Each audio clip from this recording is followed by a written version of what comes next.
Hey YouTube, this is Steve from Average Joe's Fantasy Football, and we've got another fantasy mock draft for you guys. We are now at the third position of a 12-team full PPR league. And of course, if there are other leagues you would love to see, hit me up in the comments down below. Let's jump right into it.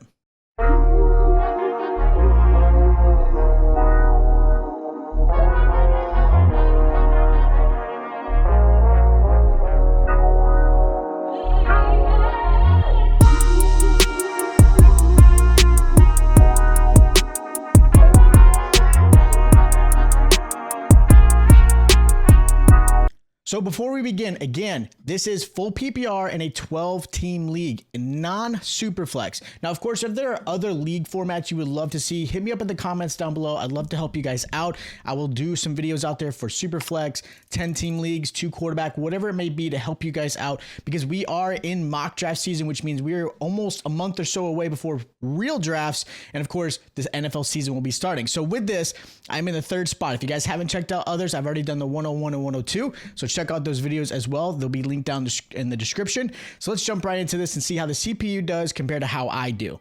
Now, in the third spot, you've got a nice, unique spot. You can either get a outstanding wide receiver, which you see 2 here leaving, in Justin Jefferson and Jamar Chase, or you obviously get top tier running backs. Now, looking at the running back position, I think is a little bit more of a good spot in the third, because you can get a really solid running back or an elite wide receiver, obviously on the swing when it comes to the second round. In this spot, I'm actually going to take the risk in going Saquon Barkley here. I love the idea of having Saquon Barkley on this team for the Philadelphia Eagles. They used him really well last season. He's only going to get better. He did get a lot of touches, but he stayed healthy, which is the key. And that offensive line is amazing. And again, I don't see why he couldn't continue that. Now, Bijan Robinson at the third spot is also a really good spot too. I would not hate that pick if he went that route, because again, Bijan, I think it could end up being the the running back 1 this upcoming season. Now, when you're looking at the way this went, you got Bowers on this in the second round, which is a little bit high. I would have got running back there if I went Neighbors, because again, running back position is so hard to get. Tight end position has gotten a lot better over the recent few years. Typically, there were only like 3 or 4. Now there's actually quite a few that can be outstanding and help you win your league. Now, in this particular spot, wide receiver and running back are the 2 spots I want to go with, not go quarterback. I have seen people go quarterback pretty early in their drafts. I am not that strategist. I like to go quarterback a little bit later because the value is going to be better in other positions. Now, looking at the options here, I've got Jacobs, McConkey, Irving, Drake London. And for me, I actually love the idea of Drake London. I think Drake London could be a top 10 wide receiver coming into the season.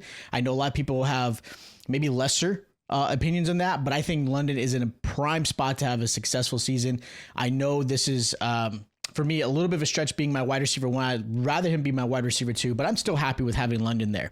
Now you see McConkey go, you see some more running backs go. Josh Allen's the first quarterback off the board.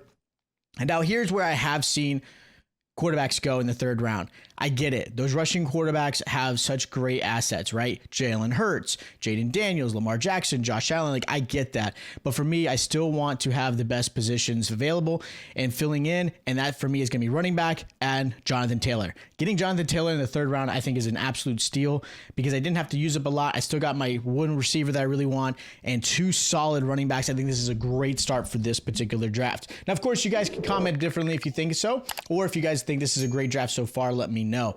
Now, looking at this, again, the quarterbacks are off the board. I'm kind of surprised to see Joe Burrow this early. I would rather pick Jalen Hurts over Joe Burrow just because of his rushing ability, but I understand why Burrow is a hyped up quarterback because he is fantastic. He's got 2 great wide receivers. Again, if you guys watched any of my videos, I'm not going to go quarterback. Now, look at the options I've got here. I've got players like Terry McLaurin, Breece Hall. I can obviously go tight end here and George Kittle. I still think I could get a tight end a little bit later. Looking at this, it's hard to pass up Breece Hall in this particular spot. I understand there's a little bit of a risk with Breece Hall because a lot of people are unsure how this new coaching staff is going to utilize him. There's been trade rumors. If they're not doing well, like there's a lot going on in this offseason. But do not overpass a Breece Hall in the third round or the fourth round. If he's there, I would absolutely grab him because he can be a top 10 running back, especially with the way this offense is built. They don't have a lot of great options outside of Garrett Wilson. Love that. So getting him as my third running back is an absolute steal. I'm going to obviously go and finish up the rest. I want to start getting wide receivers. You don't want to overstretch and go too far and like reach, but sometimes you do have to get positions filled. Now, looking at the wide receiver position here, I've got DK Metcalf, Cortland Sutton, Zay Flowers, Devonta Smith. Really love all these options here. I'm going to hope I can get Tatora McMillan later on because I think he's going to be fantastic. Even a Chris Olave, because again, the value is there. But here I'm actually going to go and grab Zay Flowers. I think he's a great wide receiver too. I know some people might go Metcalf. I would like to see a little bit more. I'd want to see how this offseason goes for Metcalf and Aaron Rodgers, but I like Zay Flowers. I think he's going to be a really good, solid wide receiver too for this roster. Now, again, Jalen Hurts is gone. Quarterbacks will start to pick up a little bit later in most drafts. Now, depending on how your league mates are, you obviously know how your league mates are and where they draft. You may draft a little bit early on quarterbacks, but again, most of the drafts I have been in, quarterbacks don't necessarily go too early. I can get them usually in the rounds 9 to 10 and have a really solid quarterback. So filling out the rest of this roster, I don't necessarily need more running backs. If there's an absolute steal, I'm going to do it. You know, you got players like Montgomery here, Pacheco, some good value. I'm going to actually end up going to Tatora McMillan. I think he's going to be a solid wide receiver for the Carolina Panthers, an absolute stud. You've got to put him on your team. I think there's no reason to obviously skip him there. And then looking at the rest of this, I've got to obviously fill flex and backups, right? You're looking at bye weeks. I know everyone kind of overlooks bye weeks, and I get it. You're kind of hyped up about a player, and then you're like, oh, man, that week 9 is going to kill me. So you guys start considering those factors. Now, in this particular roster, the way I've built it so far, my running back is the issue I've got in week 9, right? So I've got to obviously consider that. You've got players like, Judkins here I could pick up by week 9. Gonna worry, right? Aaron Jones, great option. Travion and Henderson. So there's some really good options here. I'm gonna hope to pick up one of these guys a little bit later because I want to get another wide receiver. I'm gonna go end up going Jalen Waddle. I think Waddle is in a good spot as my wide receiver 3.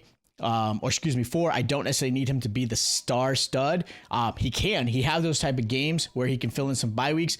So I like that particular pick. Now I'm going to go running back here. And a lot of the running backs you started to see go, right? Pollard, Henderson, Caleb Johnson, those guys are gone. I would love to have gotten Swift. He was the one I was hoping to grab in this particular spot. I'm actually going to end up going Travis Etienne because I think Etienne is in a good spot. I know people are worried about him. They think Bigsby is going to be the Bucky Irving of what's going to happen in Jacksonville. I don't know if that's going to be quite what happens. I actually believe Etienne is going to be in a good spot. And because he's being drafted so late, I'm not overspending on him. And I don't feel like, I missed out on that, right? I'm not too concerned. Now, I do have to go grab a tight end, and I'm going to reach a little bit here. I'm going to go get Travis Kelce. I know the old man is there. I know he's going to be reliable. Yes, he's going to have games where he may mess you up, and you're like, man, I wish I hadn't drafted him. But being that he's being drafted outside the top 5 when it comes to the tight end position, again, well worth the risk because I don't necessarily have to rely on him. And he's going to have games where he can obviously be very successful.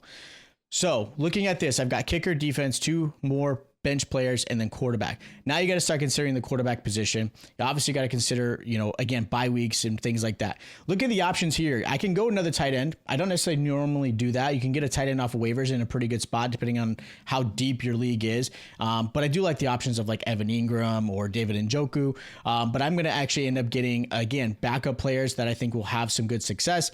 And here I'm going to go Javonte Williams for the Dallas Cowboys. We're not sure how Dallas is going to use and utilize the running backs. You've got, Sanders there. I still think Javonte Williams will end up getting the opportunity to start and have some success. So I'm going to go and risk that one. And then quarterback position, I got to pick up, right? A lot of great options. Justin Herbert, Brock Purdy, Caleb Williams. There's really a lot of great options here. Looking at the quarterback position, considering what happened last season and what the projections look like, I'm going to take Dak Prescott. I know he's been hurt. I know it's a little bit of a homer pick, but if he is healthy with those 2 wide receivers, Ferguson, obviously a new running back crew. I love the offensive line, the way they are built so far.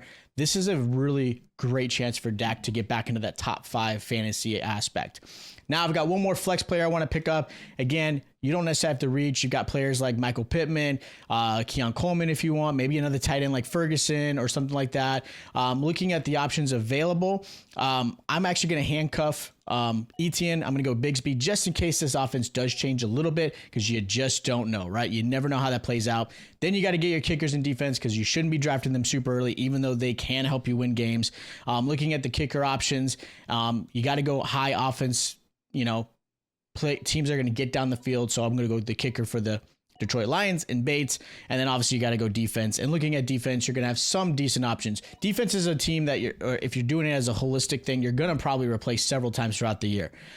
So looking at this options, you've got the Eagles who are in a good spot. The Commanders are actually pretty good. I still love going after the Vikings. They were solid last season. I don't see why they wouldn't continue that. So that is ultimately my draft right there.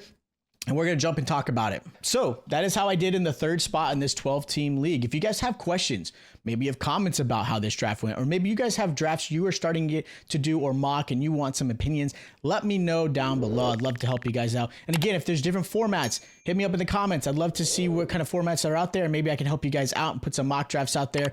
Enjoy this month. Enjoy the off season. Get those mock drafts in. Get ready for the NFL season. Don't forget to subscribe because I'm going to put out a lot of content, not only for redraft, but also Dynasty. Make sure you hit the like button, and I'll check you guys out next time.